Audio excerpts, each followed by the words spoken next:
Salut à toi et bienvenue sur ma chaîne.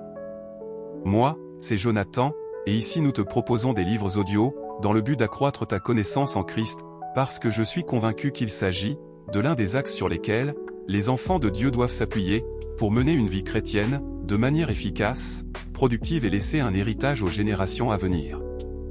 Si tu souhaites faire partie de cette belle aventure, abonne-toi à cette chaîne, et active la cloche de notification, pour être informé de l'apparition de nos nombreuses vidéos hebdomadaires, qui vont te donner une matière de contenu spécifique, pour croître dans ta vie chrétienne. Sans plus tarder, lançons-nous à l'écoute de ce merveilleux livre intitulé « 500 paroles de sagesse » du pasteur Marcelo Jérémy Tounassi. De nos jours, la sagesse est rejetée. La stupidité bat son plein. Comparé à l'époque de Sodome et Gomorrhe, notre génération bafoue de plus en plus ce qui devait faire sa force et construire son salut, la sagesse. Proverbe 1, 20 à 33, extrait, dit « La sagesse crie dans les rues et les places ». Jusqu'à quand, stupides, aimerez-vous la stupidité? Ainsi, il serait nécessaire au préalable que cette sagesse soit disponible, si nous voulons réellement qu'elle soit entendue, car le problème n'est pas seulement de l'écouter, certes, mais de la rendre accessible. Job, David, Salomon, Pierre, Paul, à l'instar de Christ à qui la sagesse est identifiée, l'ont rendue disponible. Chacun d'eux a pris soin d'étaler ce qui a fait leur force et leur réussite. La sagesse, dès les premiers jours de ma conversion, a édifié toute ma vie. Je ne peux que rendre gloire à l'Ancien des âges, sur qui repose toute intelligence sans mesure, pour ces grâces qu'il m'a faites. La sagesse a construit ma vie, mon foyer et mon ministère jusqu'à ce jour, bien que le chemin soit encore long. Nous continuerons certainement à cheminer ensemble.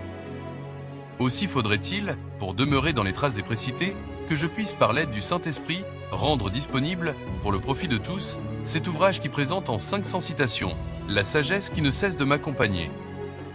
Je voudrais que tous ceux de mon temps s'associent à cette valeur pour que nous puissions donner à l'humanité ce que le Maître nous recommande. Je dois souligner que ce recueil n'est pas la totale sagesse, mais il nous aidera à nous attacher à celui qui est la source de toute intelligence, Jésus-Christ. Soyez édifiés. Pasteur Marcelo Jérémy Tounassi. Si l'œuvre de la croix ne te sauve pas de ton vivant, elle ne le fera pas après ta mort. La vanité se révèle dans la vantardise. Si le péché a détruit les autres, il te détruira aussi. Ne pense pas que tu es le chouchou de Dieu et que tu peux échapper à ses conséquences. L'habitude qui construit ta personnalité sera toujours combattue par le diable. Ne te laisse pas vaincre. La croissance sans racine est une utopie. La prière sans la foi et la sanctification est une perte de temps. Il est possible de remplir une église locale des membres sans remplir le ciel des disciples de Jésus-Christ. La jalousie peut se cacher dans beaucoup de compliments, et l'orgueil n'est pas exempt d'une apparente humilité. Forge ton caractère plus que ton apparence, et ta spiritualité sera profonde. La jalousie peut changer un ami en ennemi, et l'amour peut transformer un ennemi en ami. Remplacer son père dans le sacerdoce, sans appel au préalable, fait d'une église un héritage familial. La sanctification mène au bonheur. La communion avec Dieu procure la vraie paix, mais le péché trouble l'âme. Certaines choses doivent mourir pour que d'autres vivent, et certaines doivent paraître pour que d'autres disparaissent. Si le modernisme ne peut éradiquer le racisme, la Bible le peut. En détruisant les autres, on se détruit soi-même. On peut fuir loin de tout, mais jamais loin de sa propre conscience. Pasteur, aimez vos femmes comme Christ aime son Église. Entrer dans la vie des autres est une chose, y demeurer en est une autre. Au-delà de souhaiter le succès, il faut savoir en payer le prix. Celui qui suggère souvent tombe dans le piège de se croire meilleur que les autres. Les hommes forts se révèlent dans les temps sombres. Tuer les autres ne fait pas de toi un éternel. Ton tour arrivera et Dieu te jugera. Ne me fais pas perdre mon temps quand tu perds le tien. Celui qui blesse son père sera blessé par ses fils. Ne te présente pas devant les hommes sans être présenté au préalable devant le Dieu des hommes. Aimer Dieu quand tu souffres est un signe de maturité. Tuer Abel ne fait pas de Caïn un Abel. Celui qui s'occupe de tout perdra l'essentiel. Celui qui ne veut pas être critiqué doit renoncer à la grandeur. Ne te glorifie pas de détruire celui qui monte, car les déflagrations de sa carcasse retomberont sur toi. Ne dis pas que tu es le plus grand de tous, tant qu'il y a encore une personne assise.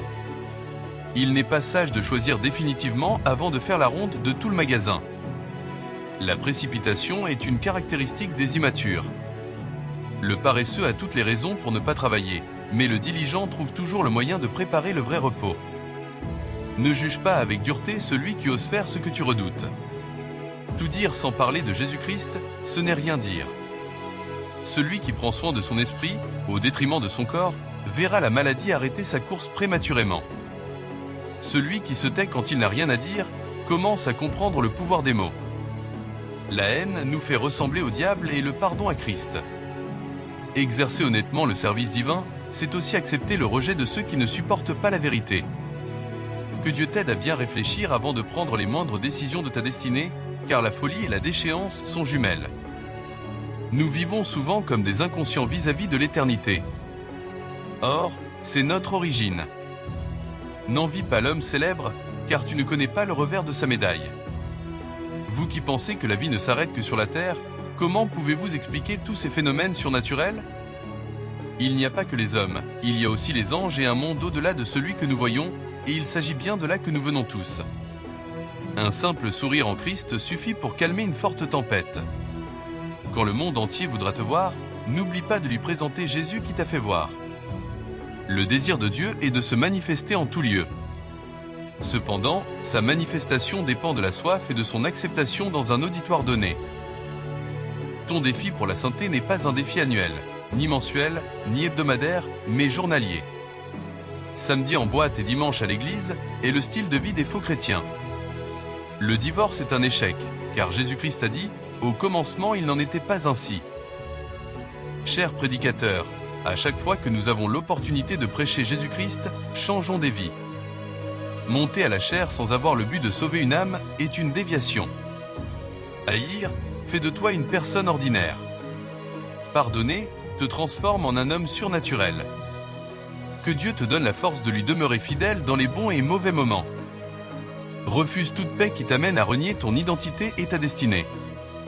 Que Dieu te donne les yeux spirituels pour voir un roi caché dans un berger, une reine cachée dans une orpheline et un général caché dans un domestique. Quand tout le monde s'en va, vérifie bien, il y a un qui désire être ton ami, Jésus-Christ. Salue celui qui te dédaigne, car à Dieu seul la vengeance et la rétribution. Un leadership très autoritaire et despotique dans l'Église n'est pas de Christ. Continue d'aimer Jésus-Christ même si cela doit te coûter la vie. Un beau sourire peut cacher un deuil. Es-tu heureux ?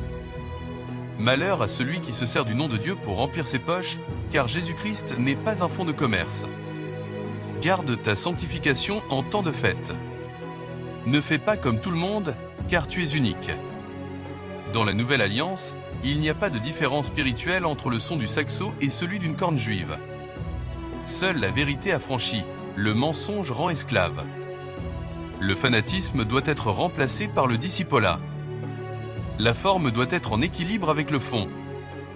Avant de juger, écoutons. Les grandes choses se préparent. N'oublie pas d'avancer quand tout semble vouloir t'arrêter. Le bonheur intérieur est plus important que le confort extérieur. Quand le péché t'a éloigné de Dieu, son amour te dit « Reviens ». Quand le péché t'a éloigné de Dieu, son amour te dit « Reviens ». Le Dieu que tu ne vois pas te connaît. Crois en lui et tu le verras. Celui qui connaît la peine du dur labeur respecte les résultats des autres. Que l'ingratitude des hommes ne t'amène pas à douter de l'amour de Dieu. L'amour ne profite pas du malheur des autres pour s'enrichir. L'amour nous fait ressentir la douleur de l'autre parce qu'il nous amène à nous substituer à notre prochain. Tu as l'obligation d'aimer tout le monde, mais la liberté de choisir tes amis. L'amour ne se réjouit jamais des scandales causés par les péchés des autres. La prière et la foi en Jésus-Christ ne sont pas incompatibles au travail et aux études. Soyons équilibrés. Les caresses des moustiques sont des piqûres comme l'amour des égoïstes n'est que tromperie. L'amour des autres pour toi n'est pas une faiblesse, mais c'est plutôt un privilège que tu dois entretenir avec minutie. Satan n'est qu'une créature. N'ayez pas peur de lui. Le message de la sanctification n'est pas opposé à la grâce, au miracle et à la bénédiction. Tout est dans la Bible. Soyons équilibrés. L'amour véritable ne se lasse pas de chercher le bonheur de l'autre. Celui qui ne sait pas dominer ses pulsions vivra comme un animal. Voir le mal n'est pas mal, mais le voir partout est vraiment mal. Vaut mieux mourir qu'adorer Satan. Que Dieu nous aide à utiliser l'Internet avec amour et sagesse afin de sauver ce monde qui désire ardemment Jésus-Christ. Nul n'a le monopole de la connaissance. Sois humble, car tu ne connais pas la profondeur de ceux qui t'écoutent.